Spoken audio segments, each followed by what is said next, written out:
I am 38 today, and I can share 38 lessons, but honestly, more like 380 yet. I know that would be really long and you would get bored and it would take me forever.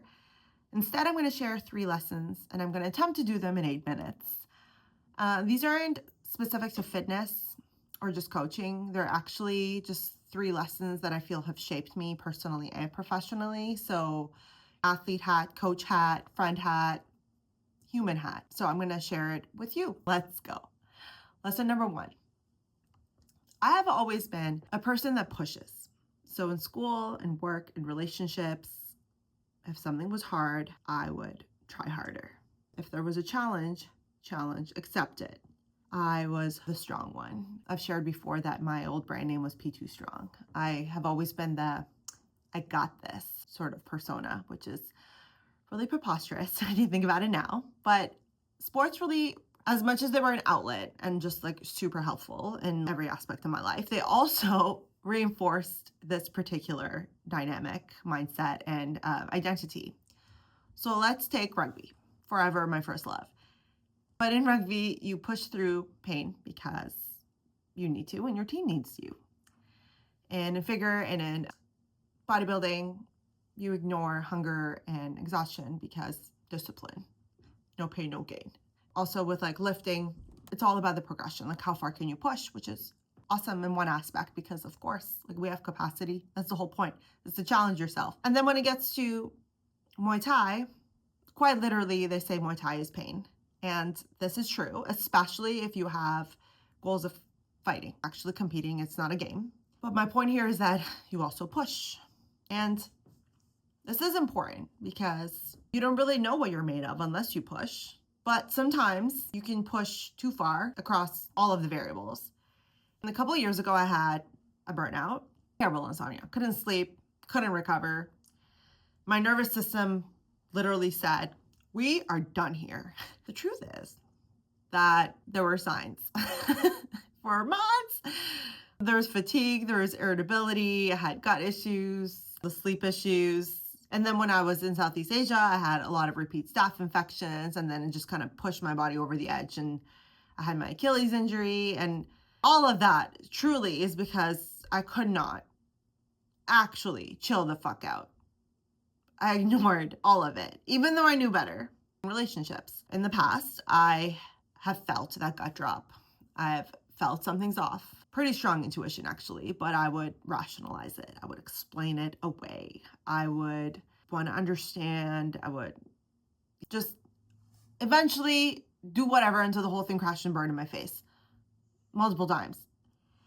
And in business, I would, watch that certain systems are just draining and not really doing it anymore, but I would convince myself that I just had to work harder, do more, and essentially overcompensate, overfunction, overdo.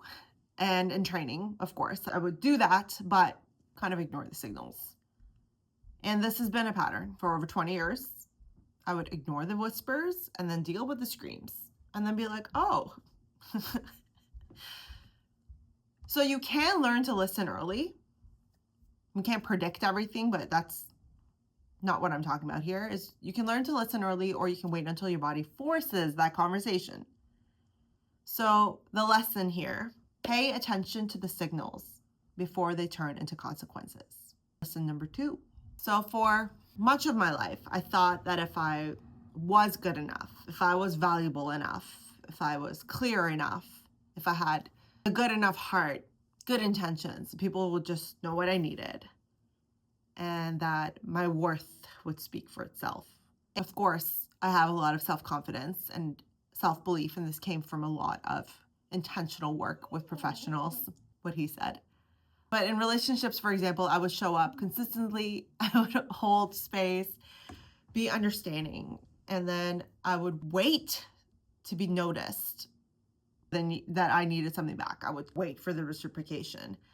I would perform the chill version. I'm the easy one. I was essentially terrified of what if I'm too much. And now though, I think it's Elise Myers who says, if I'm too much, go find less. Yes, absolutely. But bless younger me. So this was also the truth and the same in business, right? I'm sure many people have experienced this, that I didn't fully know my value. I kept prices really low. I just wanted to help everybody. I wanted to help. And I didn't really understand until I started to raise prices where I was also losing. I'm realizing, well, if the win-win means that I also win, so I could help people win. A recent example was I was in a professional environment where there was a contract and I negotiated. I just made sure that the contract was reflective of including me and considering what I have built. And that felt really great. I didn't shrink. I spoke up.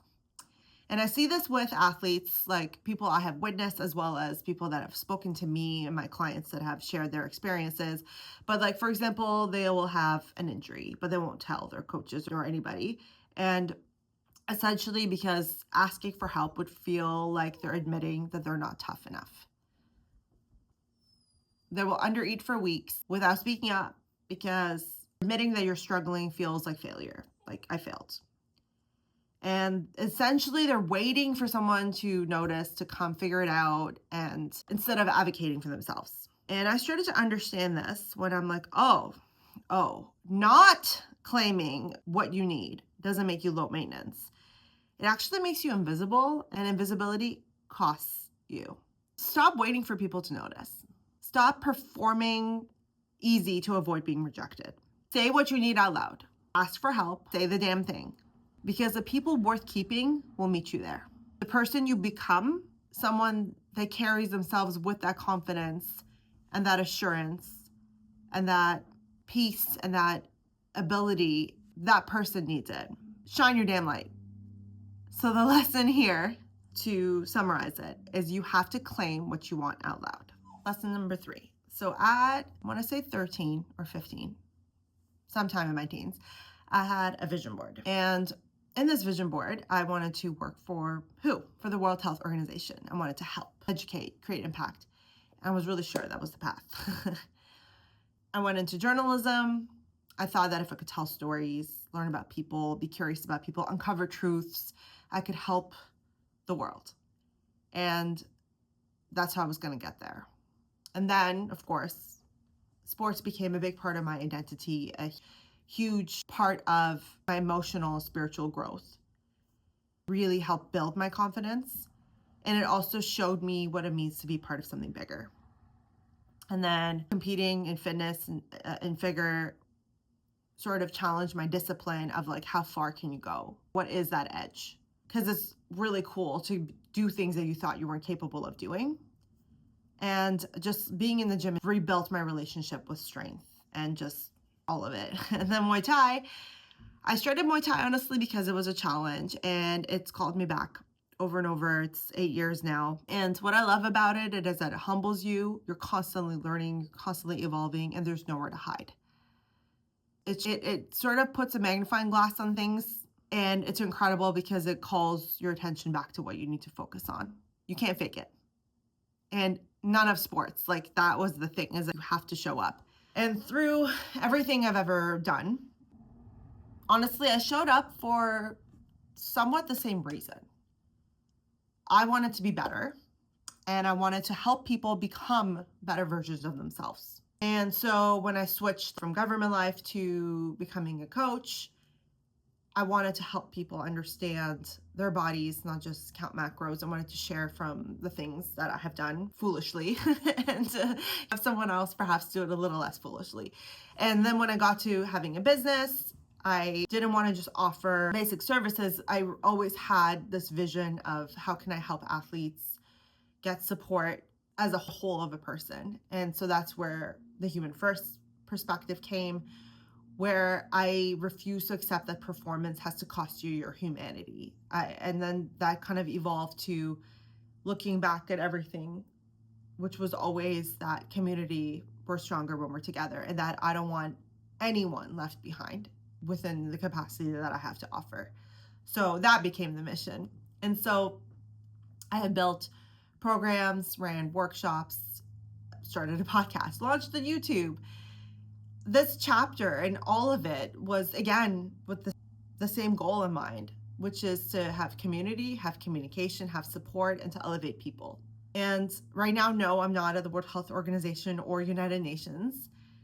And for a long time, honestly, I thought that I had failed because I hadn't achieved this thing on the vision board. But the thing is, I've done everything and then some beyond what I sought out for myself. And I think where the struggle point really came is recognizing what a definition of success is. But realistically, I'm doing actually what 15-year-old me wanted. I am helping people. I'm creating an impact that's hopefully positive and making sure within the tools that I have in my tiny corner of the universe that no one's left behind. And so the vehicle changed, but the mission didn't. And so here, if you find yourself playing that comparison game and you're not where you thought you would be in life, what does that even mean? Because everything's a trade-off. And ultimately, maybe your path doesn't look completely like what you had planned, but that doesn't mean that you're lost. It doesn't mean that you failed. And even if that was the case, that doesn't mean you're a failure. I think failing forward is fantastic because it actually shows to me that you have courage. At least you're trying. You're out there batting, you're out there in the arena, and that has so much more integrity behind it instead of just like never trying because you're afraid. And so your purpose can stay the same even when everything changes. Essentially, the mission finds you in different forms. Let it. And I don't mean this in the sense that just go with the flow. I mean, truly think about where your heart is. What are you leading towards? And then be open to receiving because that can move you different directions, but you're going to end up where you need it to be. So the lesson here, your direction can change without your purpose changing. Obviously, this is not 8 minutes. I'm not sorry. If you're still watching this, thank you so much. I just kept going because I was in the story and I had to share. So these are lessons I learned, still learning. There's many more. I'm very grateful that you were here and listened to what I had to say. I am super excited about this. This space is part of what I wanted all along, is to evolve. I'm going to learn more skills, make better videos, hopefully. But it was like, as I am learning, I just want to share. And let's climb this damn mountain together because why the fuck not? And also just make sure that you are doing it with people that are celebrating you. And so to summarize the 3 lessons once more, pay attention to the signals before they become consequences. You have to claim what you want out loud. Your direction can change without your purpose changing. Be bold, do the thing, say the thing, and surround yourself with people that challenge you, that push you, that celebrate you, that elevate you, and ask for help, lean on community, and let's fucking do this thing. I'm really excited about what 38 is going to bring. I feel probably the most self-assured, grounded, and aligned and purpose-driven I have ever felt in my life. If any of the lessons I have shared brought out something in you and you relate, if you have any comments, please drop them below. I would love to hear from you. So that's it. Please subscribe so I can continue this mission and catch you next time. Thank you for being here.